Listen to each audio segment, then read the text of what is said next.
Hi guys, welcome to my channel. मैं हूँ सुधा पटेल और आज हम पढ़ने जा रहे हैं क्लोरोप्लास्ट। क्लोरोप्लास्ट जो होता है वो पौधों में जो हरा रंग हमें दिखाई देता है ना, वो क्लोरोप्लास्ट के कारण ही दिखाई देता है।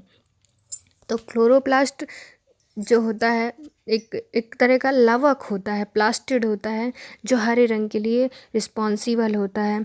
क्लोरोप्लास्ट में ही प्रकाश संश्लेषण की अभिक्रिया होती है, इसलिए क्लोरोप्लास्ट को फोटोसिंथेटिक ऑपरेटस भी बोलते हैं, क्योंकि जो क्लोरोप्लास्ट होता है उसमें फोटोसिंथेसिस होती है। हमने पिछले वीडियो में पढ़ा था कि फोटोसिंथेसिस कहाँ होती है, क्लोरोप्लास्ट में होती है। और क्लोरोप्लास्ट में जो फोटोसिंथेसिस होती है, इसीलिए हम क्लोरोप्लास्ट को फोटोसिंथेटिक ऑपरेटस या फोटोसिंथेटिक साइट भी बोलते हैं, है ना। हिंदी में बोलें तो प्रकाश संश्लेषी उपकरण या स्थल। जो क्लोरोप्लास्ट होता है उसको प्रकाश संश्लेषणी उपकरण और स्थल भी बोलते हैं। तो चलिए हम जानते हैं कि किन किन जगहों में, किन किन सेल्स में, किन किन पौधों में कैसा क्लोरोप्लास्ट पाया जाता है। तो जो क्लोरोप्लास्ट होता है वो सब में अलग अलग पाया जाता है। जैसे प्रोकैरियोटिक सेल्स में देखा जाए, जैसे प्रोकैरियोटिक सेल्स क्या होती हैं, बैक्टीरियल सेल और साइनोबैक्टीरिया में जितने भी प्रकाश संश्लेषी उपकरण यानी कि जो क्लोरोप्लास्ट पाए जाते हैं वो एकदम फैले हुए स्वतंत्र रूप से पाए जाते हैं, यानी कि ये एक बाइंडिंग पाए जाते हैं। जैसे अब हम आगे पढ़ेंगे आयर का।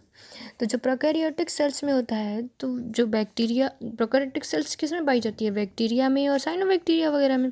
तो इनमें जो हमारा क्लोरोप्लास्ट होता है वो फोटोसिंथेटिक लैमेली के रूप में पाया जाता है ना। ये पूरे साइटोप्लाज्म में फैले हुए रहते हैं। समस्त शैवालों में प्रकाश संश्लेषी लैमेली एक दूसरे के समांतर एवं पास पास व्यवस्थित होते हैं। शैवालों में मतलब सभी शैवालों में, साइनोबैक्टीरिया को छोड़ के, साइनोबैक्टीरिया को भी हम हरी नीली शैवाल बोलते हैं ना, तो उनको छोड़ के सभी शैवालों में जो फोटोसिंथेटिक ऑपरेटस यानी कि जो क्लोरोप्लास्ट पाया जाता है वो लैमली एक दूसरे के समांतर या पास पास व्यवस्थित होते हैं। इनमें ग्रेना और स्ट्रोमा का क्षेत्र नहीं पाया जाता है। जब हम क्लोरोप्लास्ट का अल्ट्रा स्ट्रक्चर पढ़ेंगे तो हम जानेंगे कि क्या है ग्रेमा, क्या है स्ट्रोमा। तो अभी हम सिर्फ इतना पढ़ रहे हैं कि ये कहाँ और कैसा पाया जाता है। तो जो प्रोकैरियोटिक सेल्स होती हैं उनमें प्रकाश संश्लेषी लैमेली के रूप में पाया जाता है, फोटोसिंथेटिक लैमेली कहते हैं उनको, क्योंकि उनमें फोटोसिंथेटिक होता है। और जो शैवाल्स होते हैं उनमें एक दूसरे के समांतर पास पास व्यवस्थित होते हैं, तथा जो ग्रेना और स्ट्रोमा होता है इनमें अलग अलग नहीं होता है। ऐसे प्रकाश संश्लेषी उपकरणों में सामान्यतः कैरोटीनाइट वर्णकों की अधिकता होती है। मतलब जो शैवालों में पाए जाते हैं हमारे क्लोरोप्लास्ट जिन्हें हम कहते हैं, तो लैमेली बस पाई जाती है, उसमें ग्रेना और स्ट्रोमा अलग अलग नहीं होता है। उसमें जो क्रोमेटोफोर्स होता है वो ज़्यादा पाया जाता है, वो कैरोटीनाइट जो पिगमेंट होता है इसमें ज़्यादा पाया जाता है शैवालों में, इसलिए हम जो शैवालों में पाए जाने वाले क्लोरोप्लास्ट होते हैं उनको क्रोमेटोफोर्स बोलते हैं।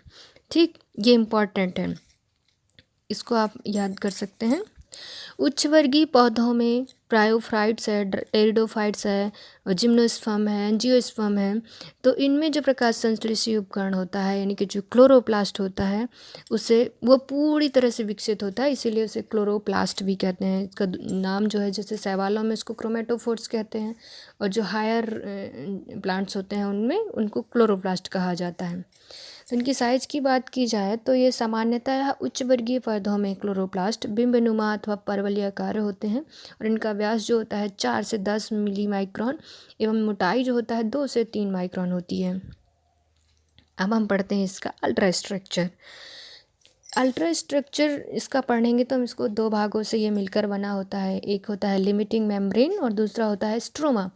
लिमिटिंग मेम्ब्रेन से ही हम समझ सकते हैं कि जो ये चारों तरफ पाई जाने वाली जो ये मेम्ब्रेन है इसको लिमिटिंग मेम्ब्रेन कहते हैं, यानी कि एक लिमिट बना रही है कि इसके अंदर एक जो है वो क्लोरोप्लास्ट है। ये क्लोरोप्लास्ट के चारों तरफ पाई जाती है।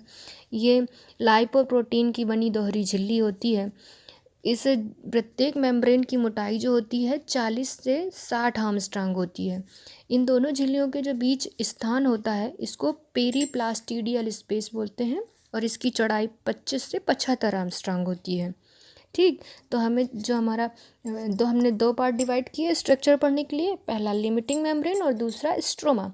तो जो हमारा पहला टॉपिक है लिमिटिंग मेम्ब्रेन, इसको पूरा समझ में आ गया ना। यानी कि हम फिर से रिपीट कर लेते हैं, जो लिमिटिंग मेम्ब्रेन है वो क्लोरोप्लास्ट के चारों तरफ पाई जाती है, ठीक, एक डबल मेम्ब्रेन पाई जाती है चारों तरफ। और दोनों मेम्ब्रेन जो डबल है ना मेम्ब्रेन, दोनों मेम्ब्रेन की जो मोटाई है वो 40 से 60 आर्मस्ट्रांग है, और दोनों के जो बीच में स्पेस है उसे पेरीप्लास्टिडियल स्पेस बोलते हैं, और इसकी जो चौड़ाई है वो 25 से 75 आर्मस्ट्रांग है, ठीक। अब हम दूसरा वाला पढ़ते हैं, स्ट्रोमा। जो स्ट्रोमा होता है वो प्लाज्मा मेम्ब्रेन के अंदर जो पूरा पार्ट पाया जाता है, उसमें प्रोटीन युक्त जलीय पारदर्शी पदार्थ भरा है, उसे हम स्ट्रोमा कहते हैं।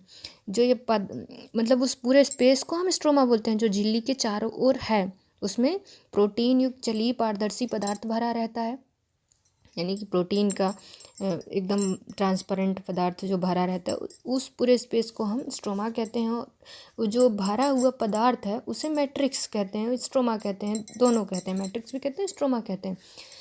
तो जो स्ट्रोमा हम स्ट्रोमा कहते हैं क्योंकि मैट्रिक्स कई जगह पे हम पढ़ते हैं, इसलिए हम कंफ्यूज ना हो, इसलिए हम जो क्लोरोप्लास्ट में जो ये मेम्ब्रेन के अंदर का जो पूरा पार्ट है उसको स्ट्रोमा कहते हैं, स्ट्रोमा ही पढ़ के चलते हैं। स्ट्रोमा में स्टार्च कण पाए जाते हैं और ऑस्मोफिलिक ड्रॉप्स भी पाई जाती हैं, है ना। जो स्ट्रोमा होता है जलीय होता है, पारदर्शी होता है, प्रोटीन युक्त होता है, जिसका संगठन जो होता है एकदम साइटोप्लाज्म के जैसे होता है। जैसे हमारी सेल में अंदर साइटोप्लाज्म का जो पूरा संगठन होता है ना, कंपोजिशन होता है, जो जो हमारे साइटोप्लाज्म में पाया जाता है, वैसा ही स्ट्रोमा का भी होता है। इसमें एक बलियाकार दोहरे सूत्र वाला डीएनए, आरएनए और राइबोसोम जो होता है 70 इस प्रकार का पाया जाता है। प्रोटीन्स पाई जाती है, स्टार्च कण पाए जाते हैं, वसा की बूंदें पाई जाती हैं।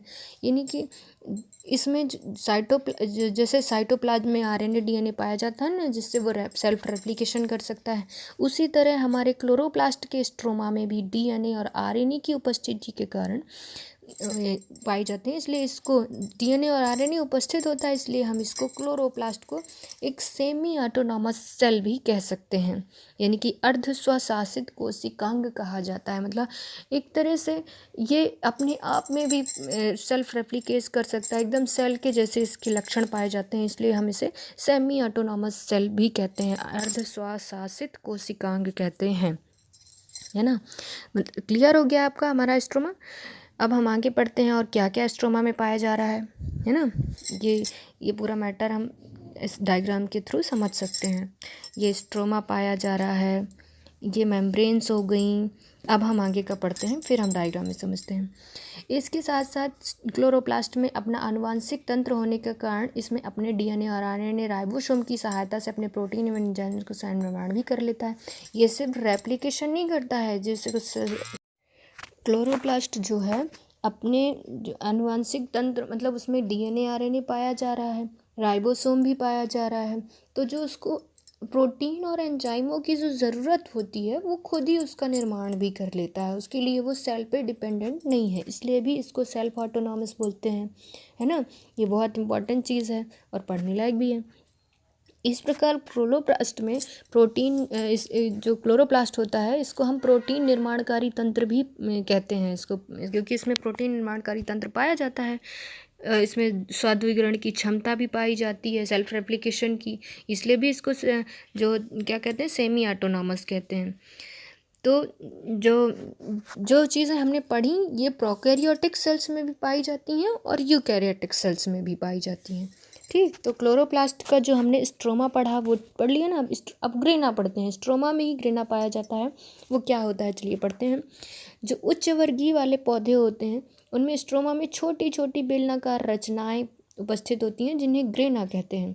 प्रत्येक ग्रेना में बहुत सी डिस्क के आकार की मेम्ब्रेनियस थैलियाँ पाई जाती हैं। मतलब एक ये हम जैसे चित्र में हम बना रहे हैं, ये पूरा जो ये गड्डी बनी हुई है इसको ग्रेना बोलते हैं, है ना।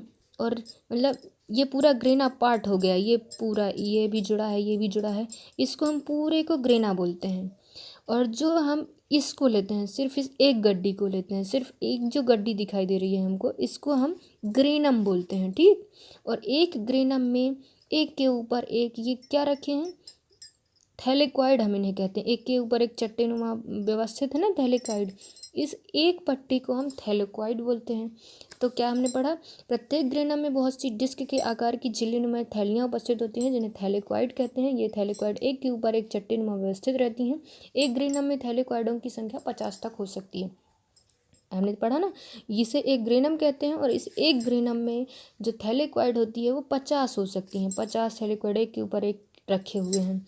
सभी ग्रेना आपस में ये आपस में एक दूसरे से जो है झिल्ली-नुमा नलिकाओं द्वारा जुड़ी रहती हैं। इन्हें स्ट्रोमल लैमेली या फ्रेट्स कहते हैं। प्रत्येक क्लोरोप्लास्ट में ग्रेनम के अंदर क्लोरोफिल उपस्थित होता है। अब क्लोरोफिल कहाँ होता है, सबसे मेन चीज़ तो ये है क्लोरोफिल, यही हरे रंग के लिए उत्तरदायी होता है। तो ये क्लोरोप्लास्ट में ग्रेनम के अंदर ये हम दूसरा डायग्राम जो ये बना रहे हैं इसमें ये बनाया है, इसमें ये पाया जाता है, ये क्लोरोफिल यहाँ पे पाया जाता है।